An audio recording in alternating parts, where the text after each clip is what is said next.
সকালবেলা উঠেই বসে পড়লাম জলের সামনে এক গ্লাস জল খেতে। কেননা সারাদিনে খাটাখাটনি সব দিকে দৌড়াদৌড়ি করতে হয়, টাইম পাই কখনো তো টাইম পাই না। তাই ভাবলাম এক গ্লাস জল খেয়ে মুডটা ফ্রেশ করে নিই, তারপর ভেবে দেখা যাবে কোন কাজটা আগে করব কোন কাজটা পরে করব। তা গুড মর্নিং বন্ধুরা, কেমন আছো তোমরা? আশা করি সবাই ভালো আছো।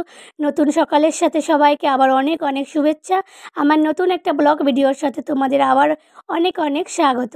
তা এক গ্লাস জল খেয়ে নিলাম, আর এখনও কেউ ঘুম থেকে ওঠেনি। ভাবছি কি করব না কি করব। আর কি বলে দেখো, কারেন্টের তারটা এমন জায়গায় রেখে দেয় না, মাঝে মাঝে ভয় পেয়ে যাই। কিছুদিন আগে একবার কারেন্টের শর্ট খেয়েছিলাম, আর বাসনগুলো সব ছড়িয়ে ছিটিয়ে আছে।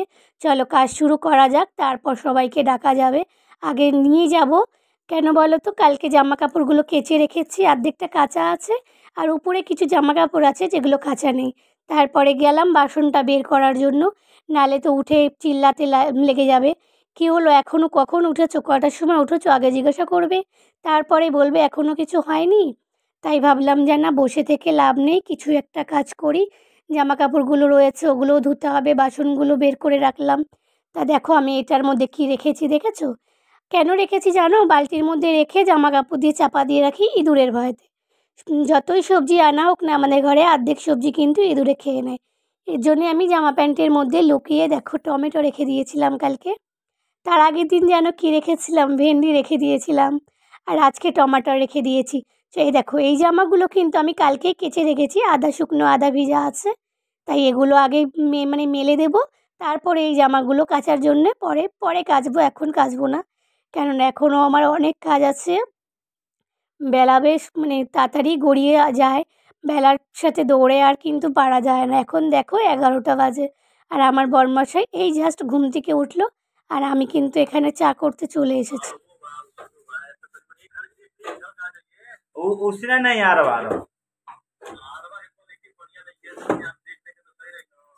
अच्छा तो औरवे खातिर इतना दिन रुको रहनी है। अब औरवे क्वालिटी ना रही तो सुनिए मम्मी बता रही थी कोई पतला पतला आया हुआ है।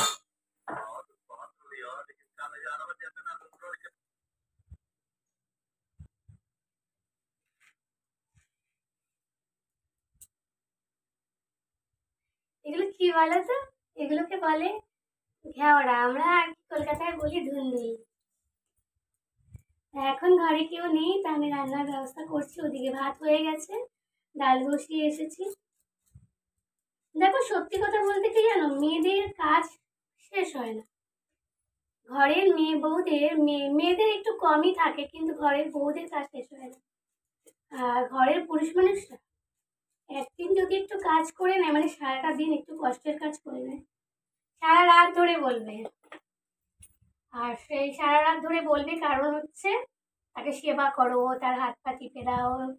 আর আমি এমনি, আমাদের এখানে লাইন থাকে না, কিন্তু লাইন ছিল না কালকে, এক জায়গায় গিয়েছিল কাজে কালকে। ওখান থেকে আসার পরে সারা সকাল ঘুমাতে পারিনি, সারা রাত ঘুমোতে পারিনি, কারেন্ট নেই। 2:30টার সময়, 3:30টার সময় লাইন এসেছে। রান্নাটা কমপ্লিট করে চলে আসলাম কাচাকাচি করতে। কি কাচাকাচি করবো, এত রোদ, জামা কাপড়গুলো মনে হচ্ছে রোদে শুকিয়ে টাটকা পাঁপড় ভাজার মতো হয়ে যাচ্ছে। তা ভাবলাম আগে জামা কাপড়গুলো তুলে নিয়ে যাই, কেননা ওই জামা কাপড়গুলো যখন কাচবো মেলতে তো হবে, আর এগুলো বেশি জ্বলে গেলে রং উঠে যাবে। আমার বরমশাই আবার বলতে লাগবে যে তুমি এত ব্রাশ মেরে জামা কাপড় কাচো যে রং উঠিয়ে দাও। অনেকবার বলে আমাকে, যখনই দেখে কোনো জামা কাপড়ের রং উঠে গেছে তখনই বলে তুমি অনেক প্রচণ্ড ব্রাশ দিয়ে জামা কাপড় ডলে ডলে ধোও। আমি বলি না, আমি প্রচণ্ড ডলে ডলে ধুই না, যেরকম ধোয়ার আমি কিন্তু সেরকমই ধুই। তা চলো বন্ধুরা, আমি একটু কাজবাজ করে নিই। আমার রান্নাটা কমপ্লিট হয়ে গেছে, এবার শুধু খাওয়ার পালা। এখনও কিন্তু কি বলবো, দেখতে দেখতে বেলা 2টো বেজে গেছে, 3টের আগে আমাদের বাড়িতে খাওয়া দাওয়া হয় না। তা আমার কিছু জামা কাপড়ও আছে এখানে কাচতে হবে, তারপরে নিজেকে একটু রেস্ট দিতে হবে। আমি তো নিজেকে রেস্ট দিতেও পারি না কখনো কখনো। তা বিকেলে যদি একটু কাজটা সেরে রাখি তাহলে আমার মনটা একটু শান্তি হয়। মনে মনে ভাবি যে বিকেলে কাজটা শেষ হয়ে গেলে একটু রিলস বানাবো, একটু এই কাজটা করব, একটু ওই কাজটা করব, একটু সাজুগুজু করব, একটু শাড়ি পরবো। শাড়ি, বাবা, শাড়ি কি বলো, শাড়ি পরতে পারবো না, এত গরমে শাড়ি পরে কোথায় যাব বলো? কোথাও তো যাই না, ঘরের মধ্যেই কিন্তু থাকি। তারপরও এত গরমে যদি শাড়ি পরি তাহলে তো আমি থাকবো না, কি বলবো বলো? তা চলো বাসন টাসন সব কিছু নিয়ে এসেছি, রান্না শেষে যত বাসন হয়েছিল। এবার দেখি যে আমার বরমশাই, আমার ছেলে সুপুত্র কখন আসে তাদেরকে খাবার দিতে হবে। আগে জলটা ভরে নিয়ে যাই, সবাই আসবে, খাওয়া দাওয়া করবে। একটু ঠান্ডা জল না থাকলে কি হয় বলো? আমাদের এখানে অনেকে বলে তো বউ বাইরে বেরোয় না, কারোর সাথে কথা বলে না, এই করে না সেই করে না, সংসারে কি করে ঘরের মধ্যে থেকে? তা ঘরের মধ্যে কি কোনো কাজ থাকে না বলো তো? বলে একার সংসারে কিসের কাজ? একার সংসারে কি কোনো কাজ হয় না বলো তো বন্ধুরা? তোমরাই বলো তো। শেষমেশ 3টে 10 হয়ে গেছে। 3টে 10-এর সময় খেতে এসেছে, আর আমি তোমাদের একটা জিনিস দেখাচ্ছি, দাঁড়াও। আমার বড়মশাইকে কিন্তু খাবার দিয়ে রেখে এসেছি, এখনও কিন্তু ভাতে হাত দেয়নি। তা আমি ভাবলাম ঠিক আছে, দেখছি কখন ভাতে হাত দেবে। মোবাইল নিয়ে ব্যস্ত আছে খুব, মোবাইলে এইটা দেখছে ওটা দেখছে। তা আমি ভাবলাম যে একটা ভাইও আছে, তার জন্য ভাতটা বেড়ে দিই। আজকে কিন্তু আমরা সাদা রান্না করেছি, সাদা বলতে প্লেন রান্না। সবজি ভাত রান্না করেছি, ঘেওড়া দিয়ে তরকারি করেছি, আর প্লেন ডাল করেছি। তা চলো ভাইটাকে ভাতটা দিয়ে নিই, তারপর দেখো এখনও দেখেছো ভাতে হাত দেয়নি, এখনও মোবাইল নিয়েই বসে আছে। আমি জানি ও মোবাইল নিয়েই বসে থাকবে, ওকে আমি খাইয়ে দেবো তারপরে ও খাবে। চলো ঠিক আছে, তবুও ভালো, আমি ওকে খাইয়ে দিই তারপর খাবো। আমাকে জিজ্ঞাসা করলে বলবো হ্যাঁ খেয়েছি, আগে খাইয়ে নেবো, নাহলে বলবে তোমার ভাতটাও নিয়ে আসো। তা আমিও আমার বরের থালায় ভাত নিয়ে বসে পড়লাম। ও একটুখানি ভাত ছেড়ে দিয়েছিল, ওকে খাইয়ে দিলাম, তারপর ভাবলাম আমিও খেয়ে নিই। দেখো আমাকে কিরকমভাবে ভিডিও করছে, কত বড় একটা থালা, ওর থালাটার মধ্যে আমি খেতে বসেছি। আমার রাগও হচ্ছে, হাসিও পাচ্ছে, কিছু বলতেও পারছি না। खोल लीजिएगा, হ্যাঁ, तो देख लीजिएगा। দেখলে हाँ कैसा है नहीं है। রেশনের চাল তো খারাপ হবে না, ভালোই হবে। 10 को बोरा छाटे है, 2 बोरा मिला। तो बोरा वहाँ से देख के लेके नहीं आए? देख के ले कहाँ है वहां से, अब अंदर तो देखते हैं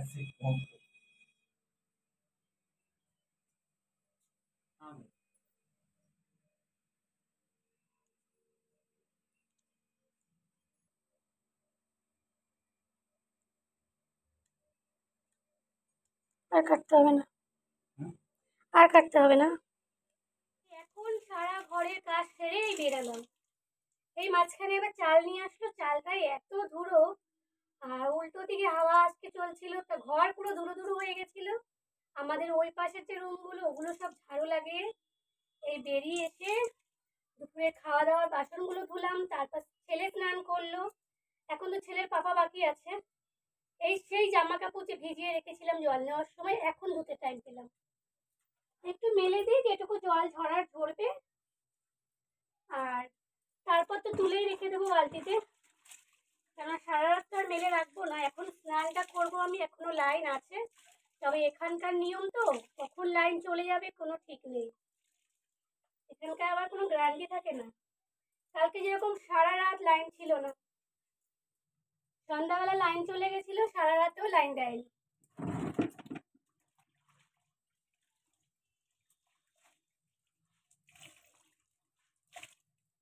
কতক্ষণ আরাম করেছি, খেয়ে দিয়ে 10 মিনিটের মতো ঘরে ছিল, এখানে শুয়েছিল নিচে।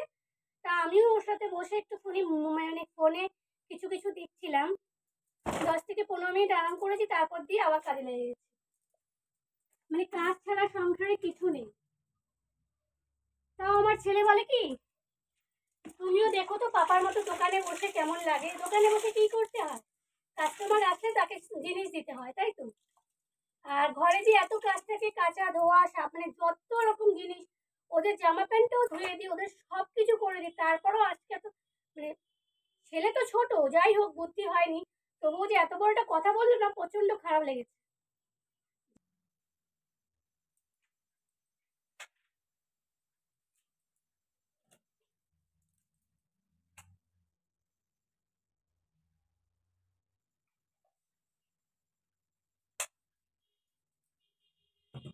দেখো কোনো শান্তি আছে বলো? এই স্নান করে এসে সন্ধ্যা দিলাম, আর আমার বর ততক্ষণে নিয়েও চলে এসেছে রান্না করার জন্য। খাসির মাথা নিয়ে এসেছে আজকে, সেটাই রান্না হবে। বিহারে তো খাসির মাথা বলে, বাঙালি কি বলে না, আমি তা সে ঠিক আমার মানে জানা নেই, তা আমি আর তোমাদেরকে বুঝিয়ে বলতে পারছি না। এখানে রেখে গেছিলো, পিঁপড়েও ধরে গেছে। তা ভাত বানাবো না, ভাত আছে, তা এখন খালি রুটি করব, আর এটাকে মাংস বানাবো।